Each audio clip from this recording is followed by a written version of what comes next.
Good afternoon, everyone. My name is Peter Coffin, and I am pleased to welcome you to our webinar where we will be discussing the Trustees of Reservations' recently released State of the Coast report.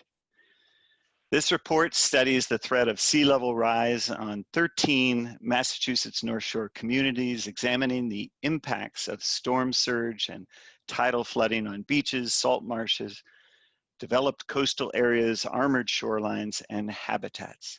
The report also looks at the range of adaptation strategies and potential solutions to deal with these impacts. I first just want to say that the State of the Coast report is an outstanding piece of work. It is very clearly written and thoughtfully presented. Most importantly, it is well researched and based on the best science and data. It will be an enormous help to the North Shore communities, their leaders, and private landowners. It will also be an enormous help to us all in educating us and building a better understanding of the challenges that lie ahead. Another thing I will say is that the report is very straightforward and balanced. It's not alarmist, but it does make it abundantly clear that time is running out to take actions that will protect our coasts on the North Shore and beyond. The latest data featured in the report indicates that many of these climate impacts will intensify in the next decade and accelerate after 2050. There's clearly much more that needs to be done, more planning and more work, and all of this takes time and money. We should be very proud that Massachusetts is a leader in climate planning and action, and we are pleased to have the people who have been a part of that leadership here today. They represent the key players for us in this issue. So I'm very honored and pleased to introduce them. First, Secretary Kathleen Theoharides is Energy and Environmental Affairs Secretary to the Commonwealth of Massachusetts. She joined the Baker-Polito administration in 2016 as Director of Climate and Global Warming Solutions and guided development and implementation of the administration's efforts to safeguard Massachusetts from the impacts of climate change, support cities and towns, and coordinate efforts across the state government to reduce emissions and adapt to the impacts of climate change. She also led efforts to strengthen regional and national coalitions focused on bipartisan state climate leadership. Thank you, Secretary Theoharides, for joining us today. Mayor Kimberly Driscoll is the mayor of Salem, Massachusetts, elected to office in 2005 and re-elected to the position in 2009, 2013, and 17. Thanks to her leadership, Salem became one of 110 cities and towns in the state of Massachusetts designated as Commonwealth Green Communities, making the city eligible for municipal renewable power and energy efficiency grants from the state. Among many initiatives undertaken during Mayor Driscoll's tenure in 2016, the city acquired property for redevelopment as Gateway Park along the waterfront. There are great things happening along that waterfront. Thank you, Mayor Driscoll, for joining us today. And Tom O'Shea is the Director of Coast and Natural Resources for the Trustees. He is leading the Trustees Coastal Strategy and Initiative and oversees the Trustees Natural Resource and Ecology Program teams. Tom is developing and mobilizing innovative adaptations and partnerships for managing coastal change across 76 miles of Trustees coastline statewide, including the release of this, the first annual State of the Coast report for Massachusetts communities. Tom has over 20 years of accomplishments in natural resource conservation and stewardship in Massachusetts. Thank you, Tom, for joining us today and all the great work you and your team did to produce this report. Again, my name is Peter Coffin. I'm the moderator of this discussion. I'm also chair of the Trustees of Reservations, but my role here today is as an investor in the capital markets, and I'll try to offer some of that perspective for our discussion. I am the president of an investment manager, Breckinridge Capital Advisors, and we manage over $42 billion in bond portfolios, of which roughly $35 billion are invested in municipal bonds. Our job is to analyze and price risk, including potential future risks and costs related to climate change. For municipalities, there is an obvious risk of losing tax base as business and residents move away from vulnerable areas and property values fall. We also worry that someday policymakers at the federal level may grow weary of backstopping climate risk through FEMA, mortgage guarantees, or federal flood insurance, and that would leave property owners and states and cities and towns more exposed. In many ways, we at Breckinridge see municipalities as being on the front lines confronting climate risk. We expect that the first tremors from climate risk will likely be felt in the municipal bond market. Consequently, we think the municipalities need to be proactive in addressing climate change to better prepare, and those that do will likely prove more competitive and resilient. From the perspective of a bond investor, they are likely to be more reliable borrowers, so we're more apt to buy their bonds. We are not alone in that view. Rating agencies and investors are increasingly concerned about climate risk, and the data and reporting are improving significantly. Just last Thursday, Moody's published a lengthy report specifically about sea level rise, increasing the credit risk for coastal states and local governments. All of this is why Breckinridge was so eager to support the research in this State of the Coast report. The report also provides an excellent foundation for action. So I'd like to get things moving from here with a discussion of the report by the lead author from the trustees, Tom O'Shea himself.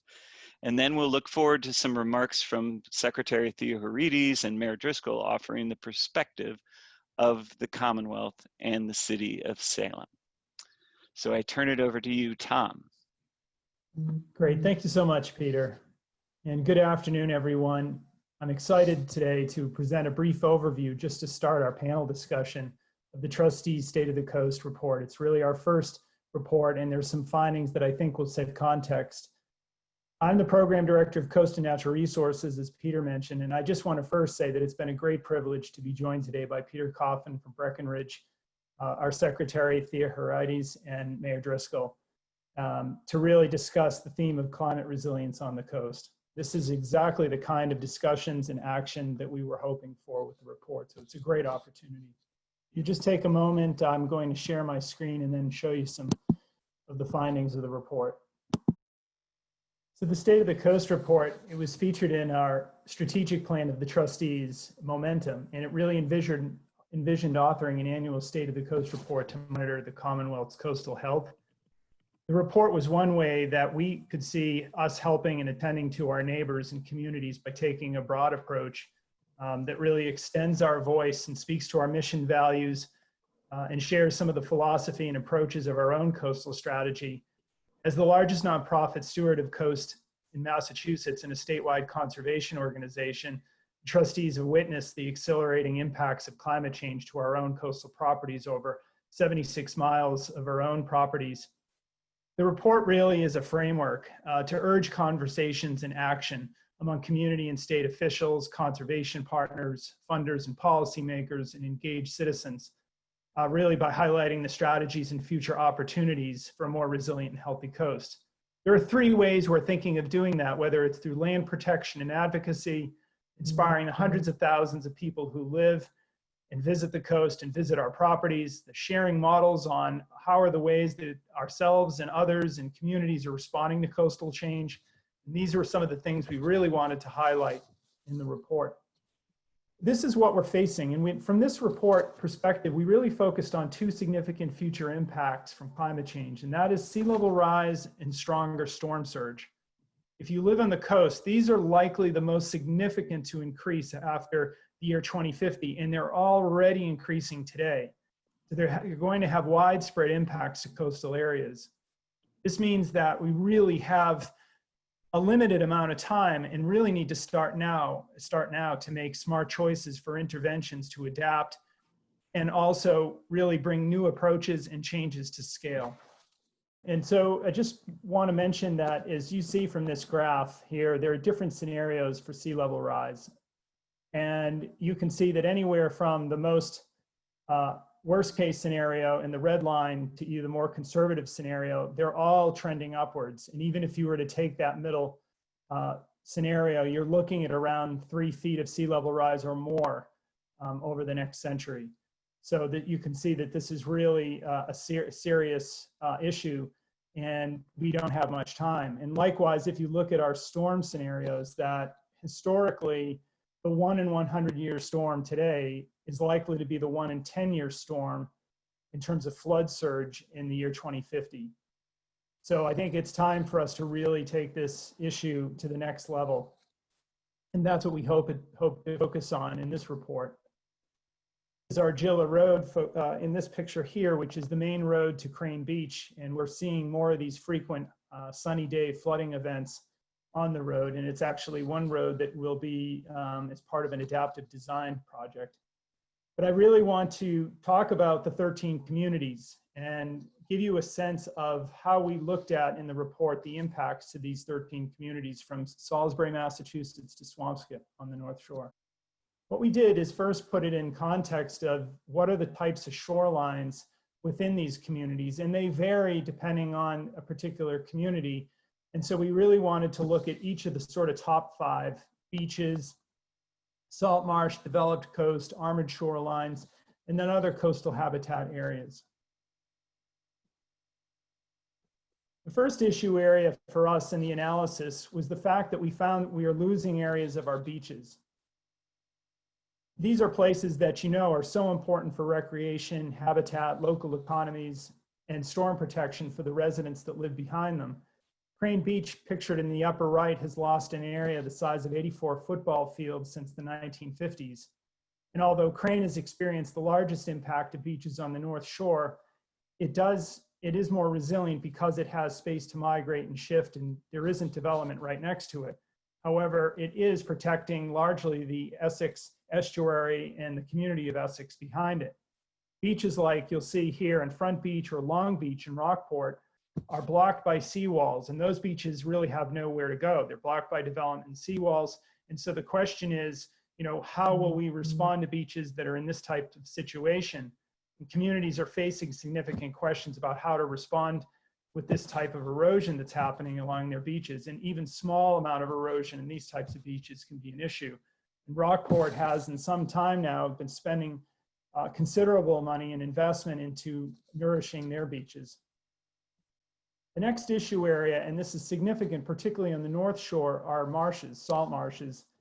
With wide open views and natural beauty and diverse wildlife, salt marshes are one of the most productive ecosystems on the planet. They're certainly part of the character of the North Shore, and they provide significant storm protection to the communities and residents around them.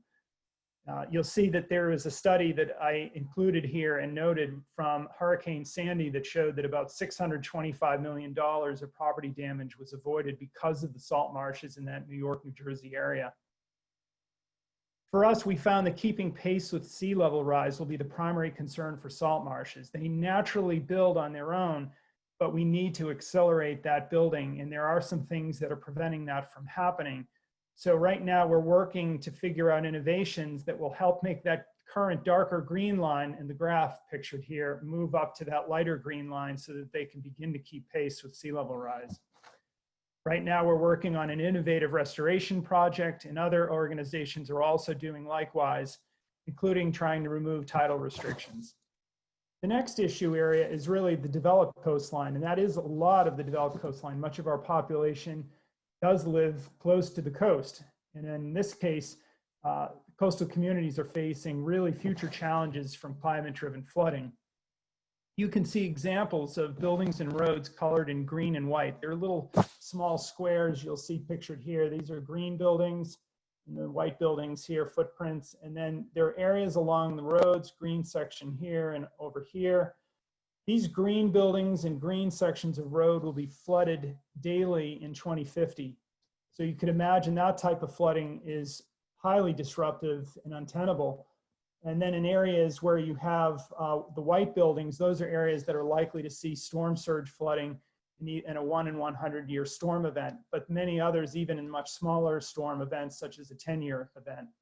So now that we know where these risk areas are, we really have an opportunity to engage in questions around, do we really think about adaptive design? Where do we think about adaptive design? And where do we really need to consider relocation?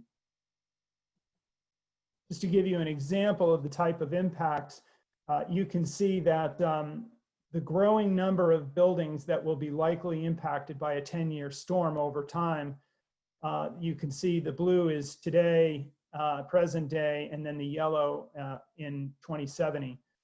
And so we're up in the thousands among some of these communities in terms of the number of buildings. And it doesn't distinguish between homes, businesses, or critical municipal infrastructure in this particular study.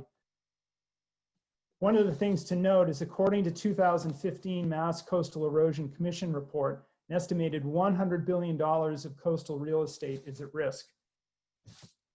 The next issue area we looked at were armored shorelines and built waterfronts in many of our urban areas. Travel along our coast and you'll see any number of engineered shoreline defenses, from seawalls and groins to jetties and riprap. These 55 miles of built hard barriers are designed to hold back the sea, but they're aging and they're not designed to adapt to climate impacts. They're costly to repair and replace, and they have their own environmental impacts that damage or block nearby natural shorelines. So action must be taken now to transition towards more resilient options if our coastal communities are to be prepared for the challenges to come. According to a 2009 Massachusetts Coastal Infrastructure Inventory and Assessment Report, there are about 149 miles across the Massachusetts coast of these types of built shorelines, with the cost of repair estimated at over $1 billion. And the last area that we looked at, and certainly not the least important, are our coastal natural areas, which actually are really important places, not only because of the incredible coastal ecological diversity, because they support our fisheries, and very incredible opportunities for recreation, but they also provide storm protection. Right now, only about 25% of our coastal habitats are permanently protected from development as open space and public access, and they do face increasing peril from climate-driven changes. We think that a regional land protection strategy can help ensure coastal and upland areas be more resilient to future climate impacts while reducing the pressures from development and pollution. You can just see in this map here, these areas that are currently protected in hash lines here. And actually, the North Shore is in some cases in better condition in terms of land protection than even other areas or regions of the coast.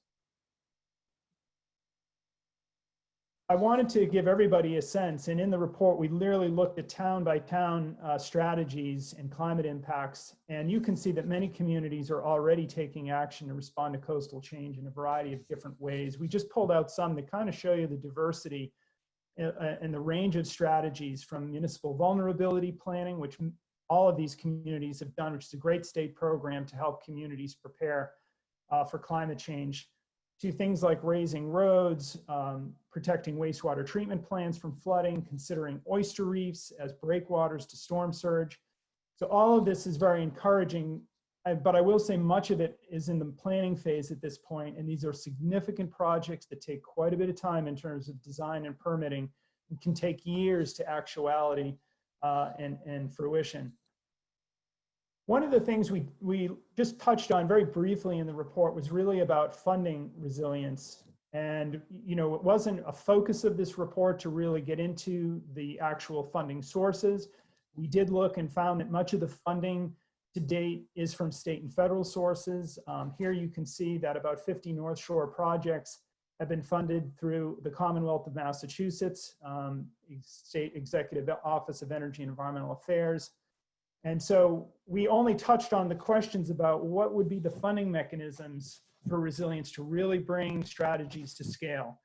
And so it's really timely that today we will be exploring this question and more during our panel discussion. And as I said earlier, one of our goals was really to create a framework for discussion and action. So it's really great to have this opportunity to begin this conversation today. I'm sure that we may touch on many of these mechanisms, whether it's climate emissions trading, programs, resiliency bonds, insurance policies, whether there are municipal capital budgets are spending on this type of work, and others. So I just want to thank everybody for joining us today, and really excited, and as I said, privileged to have this opportunity to present to you all and to have such a great panel to discuss this with. So thank you. And Peter, do you want to? Thank you. Thank you very much, Tom. So now we'll turn it right over to Secretary Theoharides, who can give us the perspective of the state. And Secretary Theoharides, thank you. Thank you, Peter, and thank you so much to this group for pulling together the panel and for the production of this terrific report. Looking forward to seeing them across the state. And certainly there's no need to tell anyone on this call about the serious impacts of climate change we're seeing everywhere, obviously not just here in Massachusetts, but the unprecedented wildfires out west that are sending smoke even as far as us, to getting through almost the entire alphabet of named storms already in September. We have been seeing the impacts here in Massachusetts as well. And you know, Massachusetts coastal communities are currently experiencing erosion and flooding of natural resources, public parks, as well as essential community facilities from storms that are happening today. As sea level rise requires action, it certainly will require action now to reduce growing community risks over the decades to come. The Baker-Polito administration continues to be committed to building more resilient communities and partnerships that are better prepared for coastal storms, sea level rise, and other challenges presented by a changing climate. And I think there's a number of fronts we're working on here, so I'll touch on a couple of them. But first and foremost, we have to reduce our own contributions to climate change here in the state, and that's by emission reductions. And Governor Baker committed the state back in January to achieving net zero emissions by 2050, which puts us in the company of, I think, 4 other states and a handful of countries around the world who have taken the best science and put that into account as they set their goals for emission reductions. And we can't only set a goal, we have to develop policies and strategies to chase that goal down. And so we are working fast and furious throughout this pandemic on a 2050 roadmap that outlines the policies and strategies we need to take now and over the next 10 years, and then looking further out to reduce our emissions and really reduce climate risk. And I think that serves not only for Massachusetts emission reductions, but we hope as a helpful tool to other states and other countries who are trying to reduce emissions in a practical, cost-effective, and equitable way. We've also focused a lot under the governor's leadership on building resiliency. And this was something, I think when we started the work, there were a lot of different issues happening all over the state, and a lot of leadership from cities and towns, particularly cities like Salem under Mayor Driscoll's leadership, have done so much on their own to prepare for the challenge of climate change. And the state really saw a role to partner with communities and to help communities, not just on the North Shore, not just in coastal areas, but all across the state, to begin building better communities, not just to withstand the challenges with climate change, but also to allow them to have economic development, have better community health, have better walkability, and improve the life for residents in all of our communities. And our Municipal Vulnerability Preparedness Program does just that by giving communities funding and tools they need to look at their vulnerability to climate change and begin taking action to reduce risk, build resilience, and just generally improve upon the future of their community. And so last week, we celebrated Massachusetts Climate Week a week earlier than this Climate Week, but we announced over $11 million in funding for statewide MVP climate action grant projects and planning grants, and those now are going to 89% of Commonwealth cities and towns, which I think just speaks to both the program, but really to the enthusiasm of cities and towns for taking on this work, being innovators, and leading the way on solutions for climate change. We were worried at some point, are communities going to apply during a pandemic to tackle this challenge? And they did. And I think just a recognition of how committed these communities are to taking on this work, but also to how climate change remains a very pressing challenge, even in the midst of other challenges. I also wanted to mention a great example here on the North Shore, just in Newburyport, was awarded $1 million last week to adapt a water treatment facility, including underground electric lines and public rail trail to build resiliency to future sea level rise and storm surge. But the North Shore has just been a real early adopter of this program. And so we're thrilled to partner with so many communities in this region. We should also note that municipalities should look out for another opportunity. MEMA has released a new resilience funding opportunity this year through FEMA, the BRIC, which stands for the Building Resilience Infrastructure and Communities Program. And that's a nationally competitive grant process for proactive hazard mitigation. So many of our MVP projects can also be funded through this funding source. With this program, we're dedicated to continuing to invest and partner with municipalities on important local projects. And the governor has committed to spending $1 billion by 2022 on climate mitigation, adaptation, and resiliency. So all three tenets there.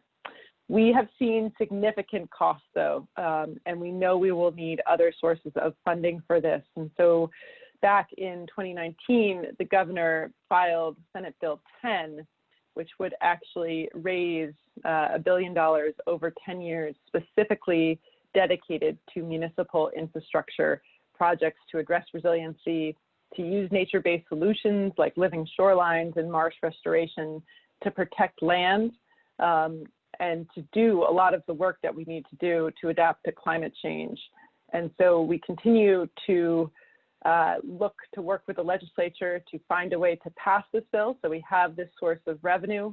It comes from a modest increase to the state's deeds excise for property sales, but the bill would allow us to invest approximately $137 million annually in resiliency projects that protect property values, protect private and public infrastructure and property, and build the resiliency of our state.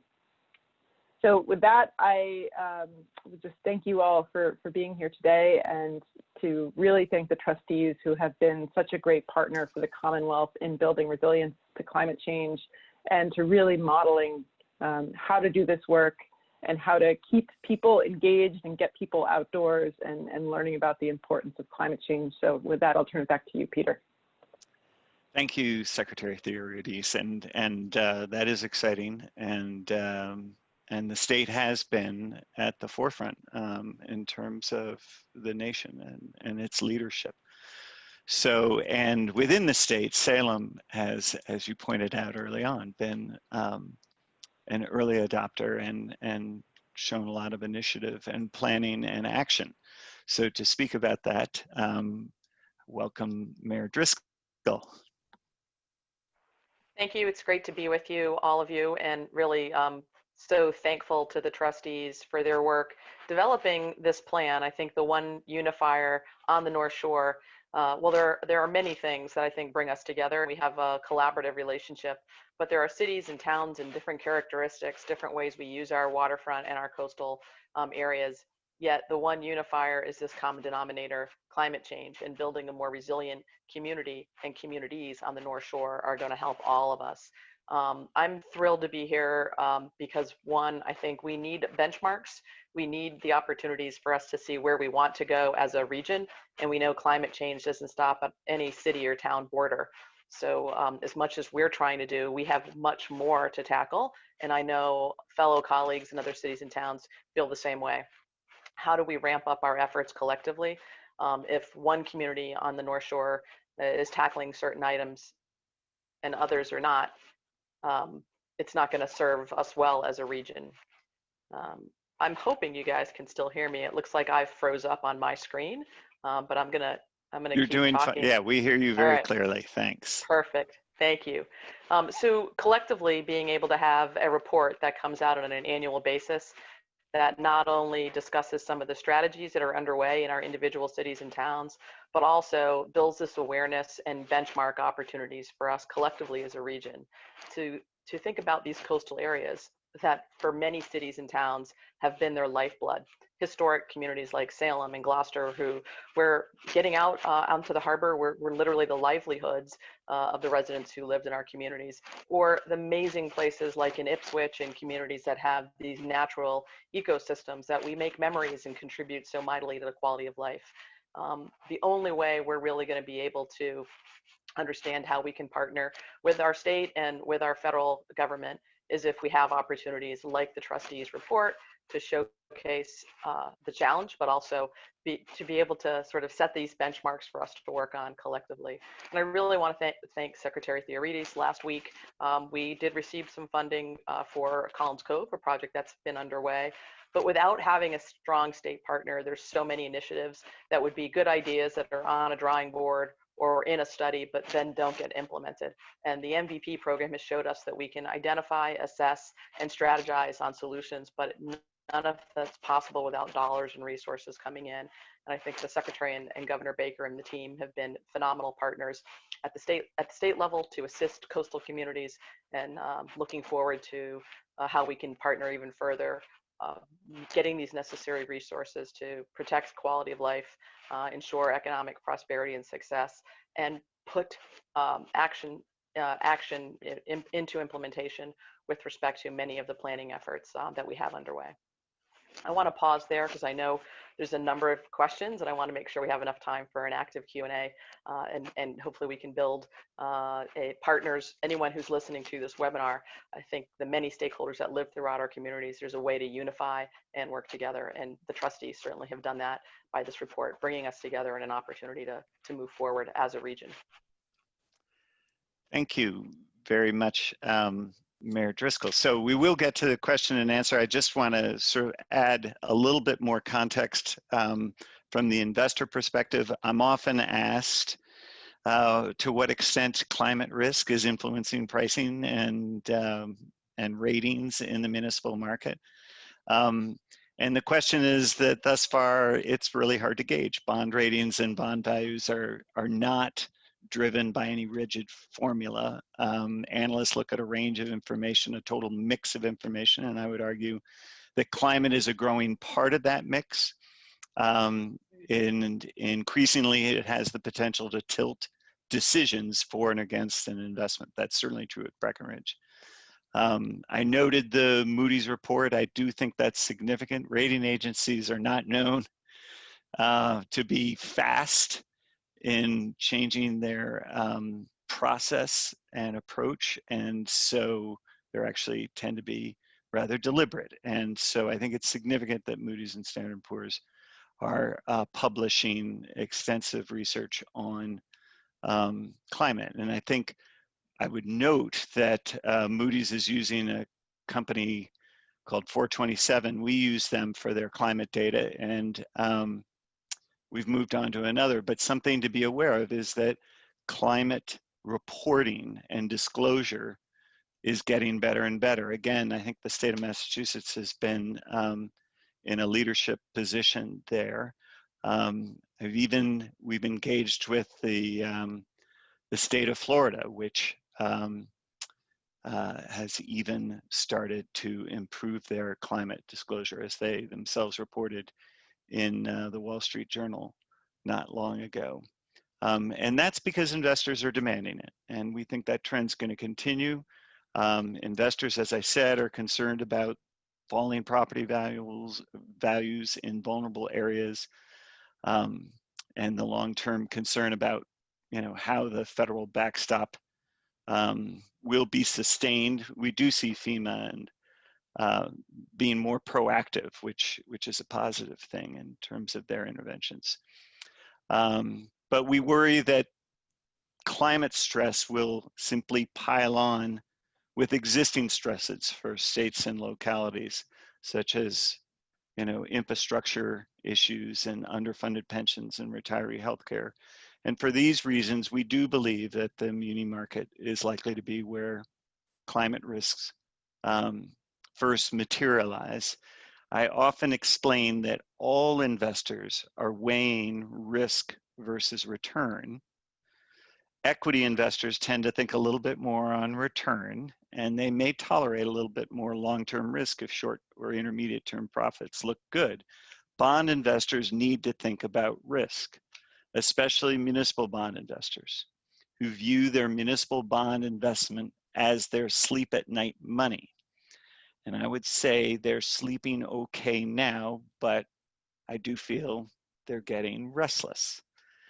So I want to just mention one very positive thing about the municipal market is that it is eager to help communities fund climate change. More and more investors want to have a positive impact and are poised to invest in projects that improve ecosystems and sustainability for communities. We see that all the time. The green bond market continues to grow. And I would say last week, I heard this morning about an issue from Verizon. They issued a corporate green bond that was very well received, and we think Verizon's a fine company, and I have no doubt that the bond served a very compelling, sustainable purpose. But when I sit with clients, and institutional or individual, who care about having a positive impact on the environment, I invariably find they are much, much more inspired by green municipal bonds in their portfolio that are funding projects exactly like what has been laid out so clearly and well as the potential actions and solutions in this report.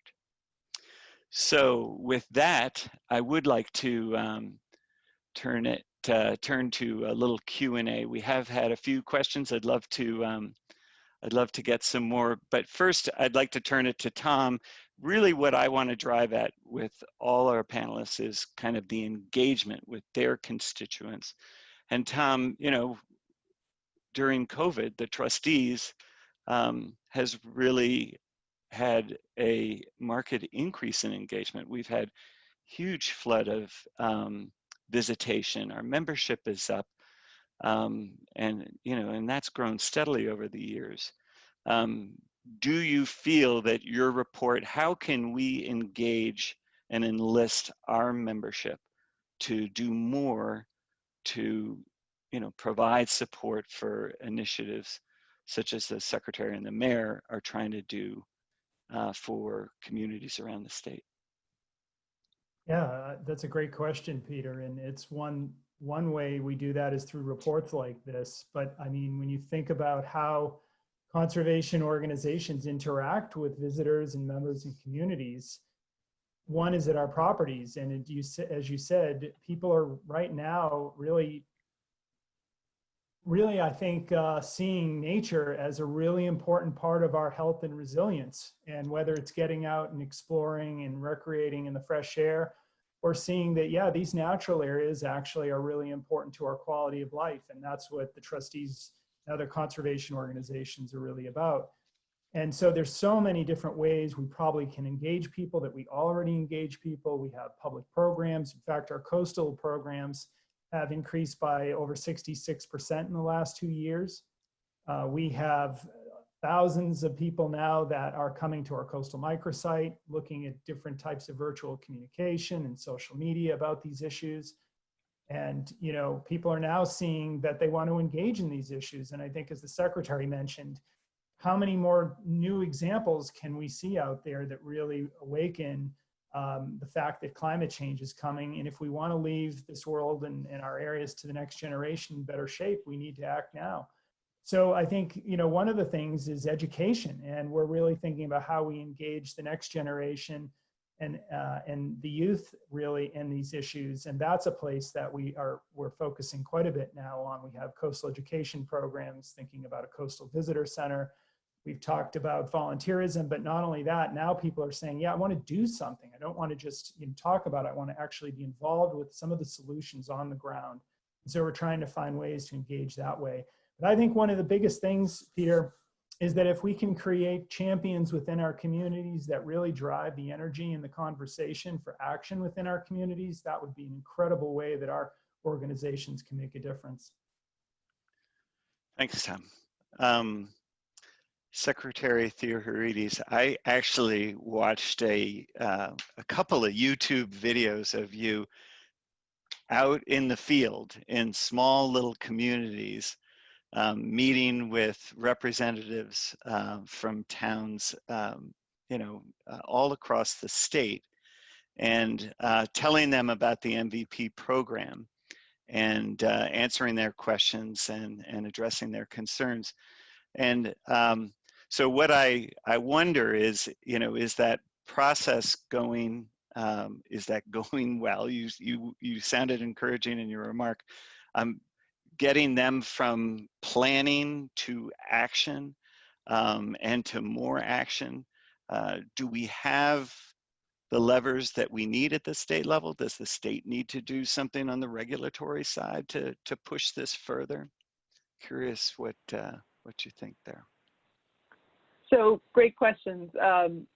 We really built this from the bottom up, sort of with the recognition that communities like Salem and Gloucester and Cambridge and a number of others had already done vulnerability assessments when we started. And we wanted to build on that work and then make it accessible to all 351 communities. And although I come from a planning background and a science background, I also had this feeling that we could plan ourselves into depth with climate change. And so we needed something that was quick and light and really based on bringing a community together, learning from the people in the community, often people on the ground, like your DPW department, your highway department, your conservation commission, what challenges they're already seeing, where they think things are going to get worse, and then pairing that with the best climate science and data, which the state was bringing to the table, to begin to make basically a priority list of what do we need to do. And it's not what do we need to do forever, but what do we need to do sort of in the next 5 to 10 years, and then what's the lookout of some of our critical risks across the community. And so that has seemed to energize a lot of towns. The idea that, this is a quick planning process. Once you plan, you have access to many $1 million of state funds to actually begin implementing those projects. And also you have funding within the program to do the design and planning work, which many cities and towns told us they often do not have a vehicle to get that work funded. And so, that was key to the process, is that we'll fund every step of the process. And I should also mention the Nature Conservancy is very responsible for the design of the actual facilitated sessions. They have a program led by a fellow, Adam Welchel, down in Connecticut. And so we were able to take a bunch of tools, sort of put them together, but the real glue, I think, is the people in all of the communities who are making this happen, the businesses who have stepped up to come to the workshops and support the communities, and also the organizations like the Trustees and many others who have adopted the program, gotten the training in many cases to be a facilitator, and taken the initiative to help communities work through this. I do think one of the next steps, and something we are looking at and working on actively, is translating the climate science into resiliency standards so that we can look at infrastructure projects, at buildings, light of, all right, the climate science says we're going to have this many days with flooding. What does that mean for something we're building that has a 100-year lifespan, or what does that mean? Something that's a small project that has, you know, a 50-year lifespan. And so evaluating the intrinsic risk of the asset and marrying that to upgraded resiliency standards. And so our team at EEA has been working since the publication of our statewide climate adaptation plan to develop those standards, and we will be testing the standards out. Right now they're out for public comment, but we'll be testing them out ourselves with our own state portfolio, our capital plan, looking at, can we use this tool that evaluates climate risk and then also these standards for developing projects as we go forward. And I do think that's a real key here. And once we do this at the state level, then I think we'll be looking at other places to get those standards out and to help communities applying for MVP grants to use those standards as they're developing grants. But one thing we saw very early, Peter, that I think is really relevant to the points you raised was that when we went to we go to the rating agencies every year to get our ratings, and we present them, and I wasn't part of these, but the team who was down there presented on our statewide plan and our municipal program, and the rating agencies actually said that was the factor that went into the high score we got that year, was that we are a state that is preparing for climate change. And so I do think that's going to start playing a role both at the municipal level and also at the state level. Yes, you'll be pleased to know they noted the Commonwealth's performance in their report that I referenced last week. Great.